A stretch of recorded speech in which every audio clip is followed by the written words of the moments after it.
Welcome to today's webinar on salary negotiation. My name is Taylor Johnston. I'm one of the counselors at the University Career Center.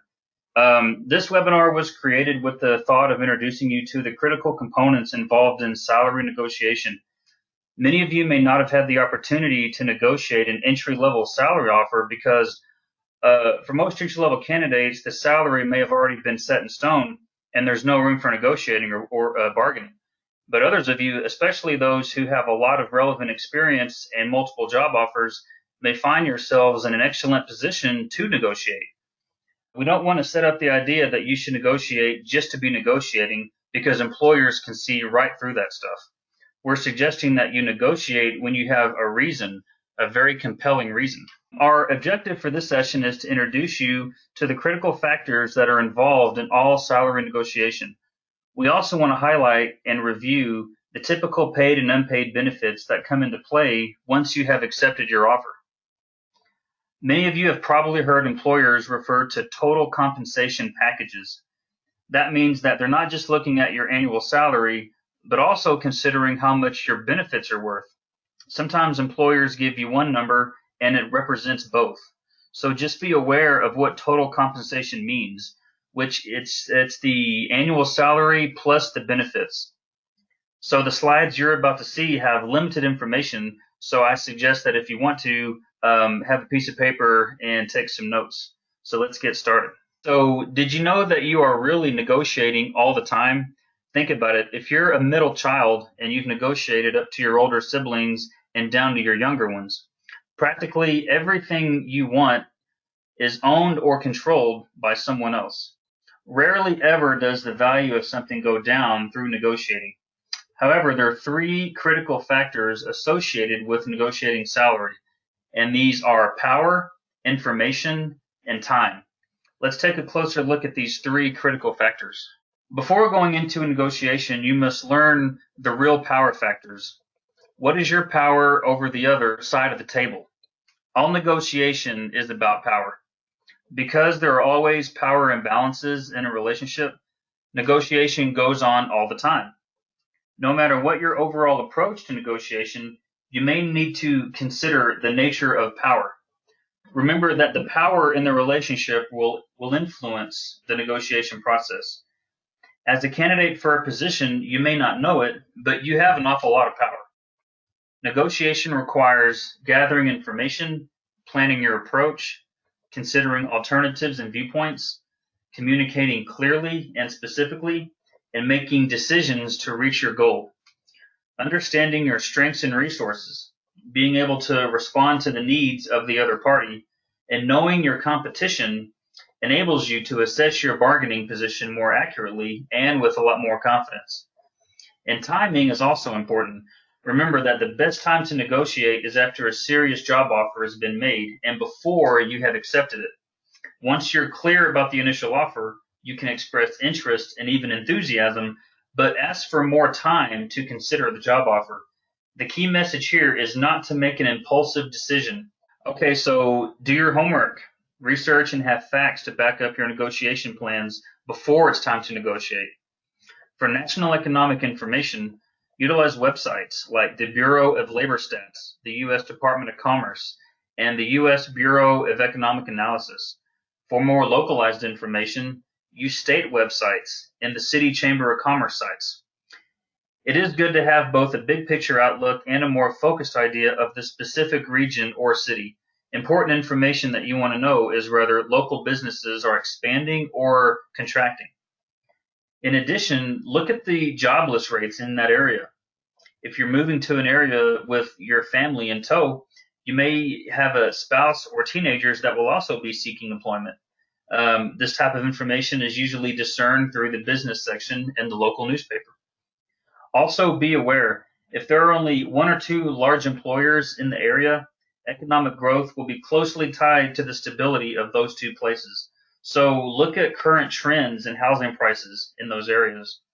This type of information will give you a feel to whether the area is stable, growing slowly, growing quickly, or not growing at all. Some local economies may be shrinking no matter what the national economy is doing. Housing information is easy to get by going to the local Realtors Association website and other housing websites, things like Zillow.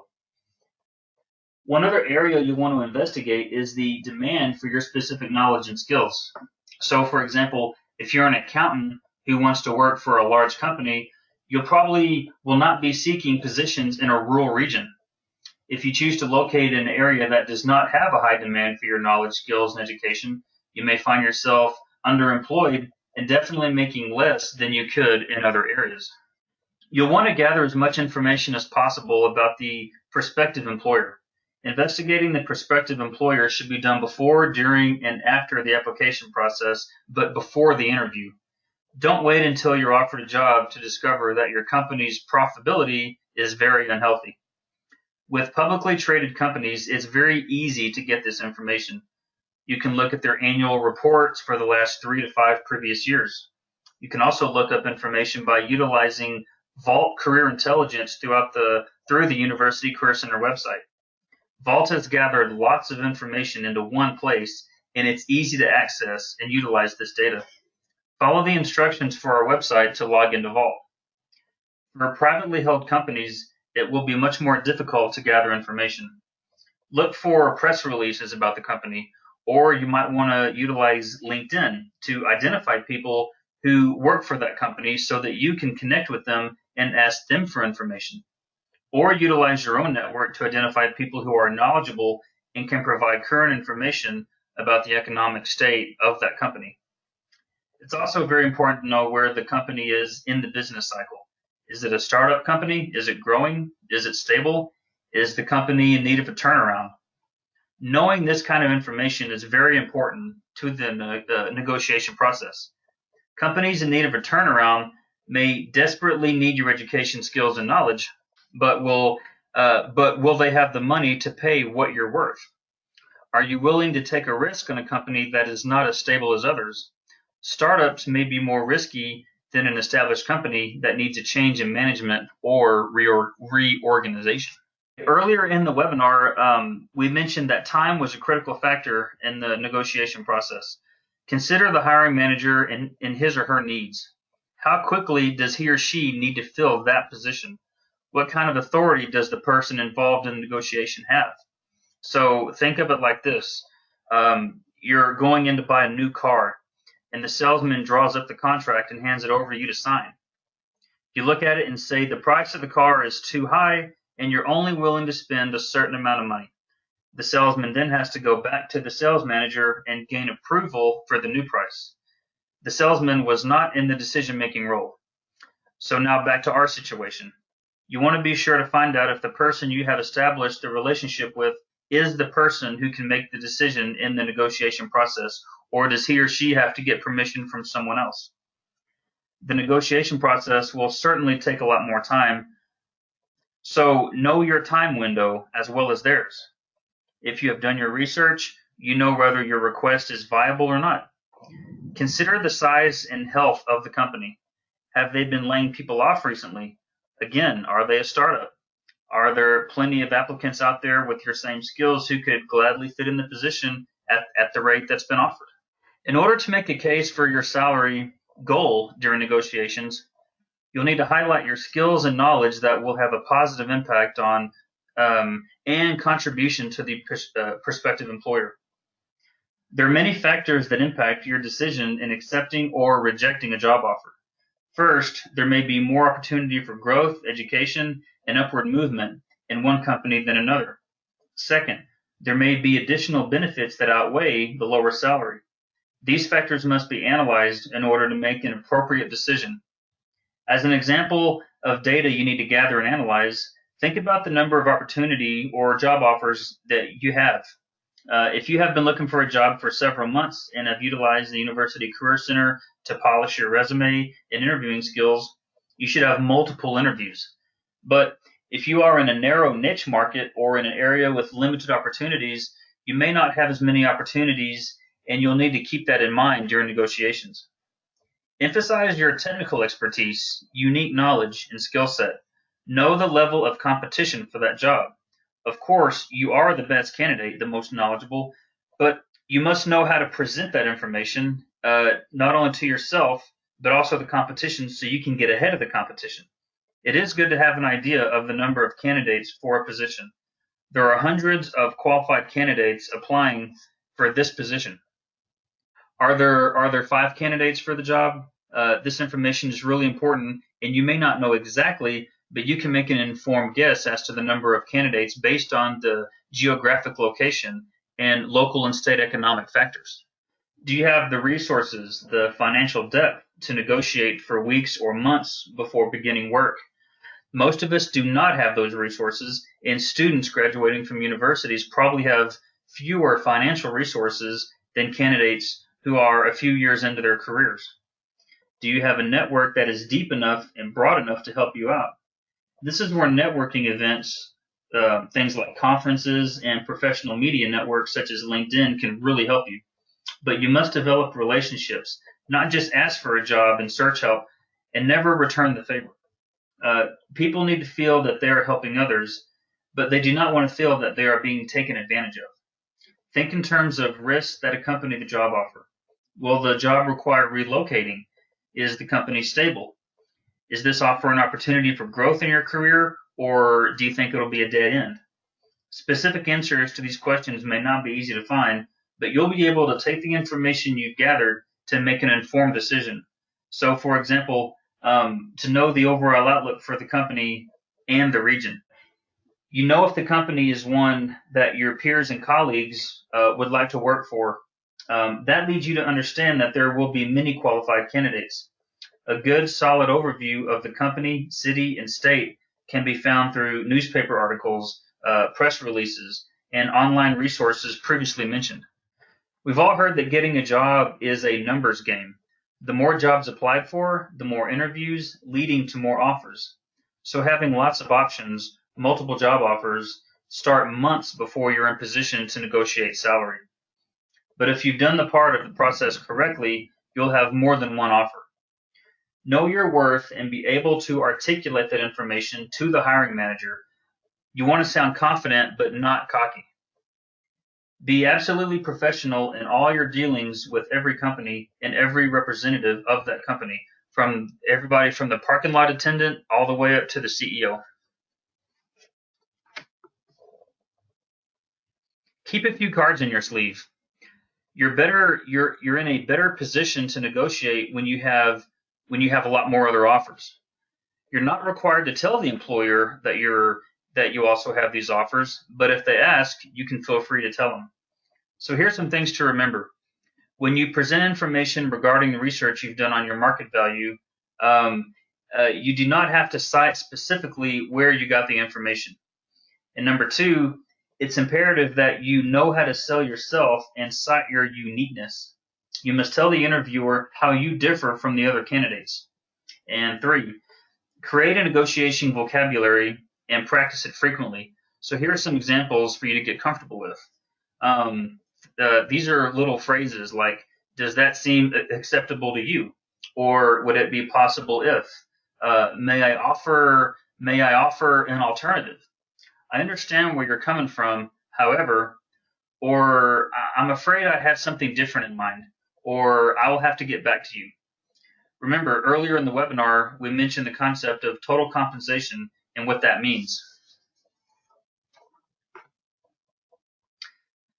Salary and benefits may not be scary or thrilling depending on your outlook as a roller coaster ride, but it can have long-term effects on your career. There are legally required benefits that must be offered to most employers. These include the employer part of Social Security and Medicare taxes. The employee and the employer are both paying these taxes. Federal and state unemployment insurance and workers' compensation is paid by the employer. Overtime pay is also paid by the employer. Things like short-term disability may be paid by both the employer and the employee, depending on the benefits offered. If you request it, the employer is legally required to provide you 2 hours of time to vote. When you're offered the benefits package, read over all the information with a critical eye. Is it valid information for the region, the company, the economic base of the state? Remember how large Texas is. All the areas of Texas can be very different economically, depending on current events.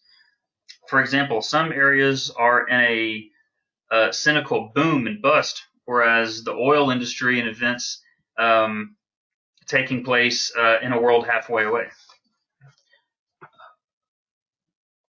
Okay, generally companies observe federal holidays such as Martin Luther King Jr. Day or the 4th of July. Depending on the organization or the industry, these holidays may not be observed or the employee must arrange time off for these holidays. Many companies have combined vacation and sick time into one entity, usually known as paid time off or PTO as the more common one. However, you may encounter organizations that provide both sick leave and vacation time, such as state institutions like Texas Tech University, for example. These benefits may be calculated into your base salary, so be sure that you understand exactly what is included in the base salary. You may have the ability to negotiate the number of days of vacation earned or begin the job with a number of vacation days that are already allotted to you. Or you may need to negotiate the first opportunity to take vacation time. Many companies set vacation so that you must be in the job for at least 6 months to a year before you can start taking vacation time. For the past few years, health insurance and who is responsible for paying it has become kind of a political issue. Traditionally, employers have offered health insurance as a social benefit. If you have a family or spouse, you may have to pay extra to have them covered by health insurance, just like Texas Tech does. The list on this slide can serve as a representation of the benefits that are included as social benefits. Employers will vary as to how many they are responsible for, depending on the size of the company. Most employers provide short-term disability insurance, but you probably have to pay a portion of that cost. That partial cost to the employee applies to many of the benefits on the list. Educational assistance reimbursement will be 100% employer paid. However, you will be required to earn A's and B's and make good grades. Employers will not reimburse employees for C's or worse. Incentives are used by many employers to entice you to accept their job offer. In addition to the incentives listed on this slide, organizations might offer a bonus or incentive pay, educational programs, and perks such as things like country club memberships, a company car, or even a free gym membership. One of the biggest takeaways we want you to get from today's webinar is that salary negotiation should not depend on short-term goals. You also need to think and plan in terms of your long-term goals. Pension plans are much less available in today's economic climate, but there's things like 401ks and 403b plans are readily available, and many companies will match a percentage of the employee's 401k contribution. If companies have these types of benefits, they will be selling points that are used to keep you interested and help sell their company to you. But if you do not hear this information during the job offer portion of the interview process, make sure to ask. Also, if these options are not mentioned, feel free to ask about the possibility. If a company is working to hire and keep the best qualified candidates, they might consider offering additional benefits. It never hurts to ask politely, professionally, and respectfully.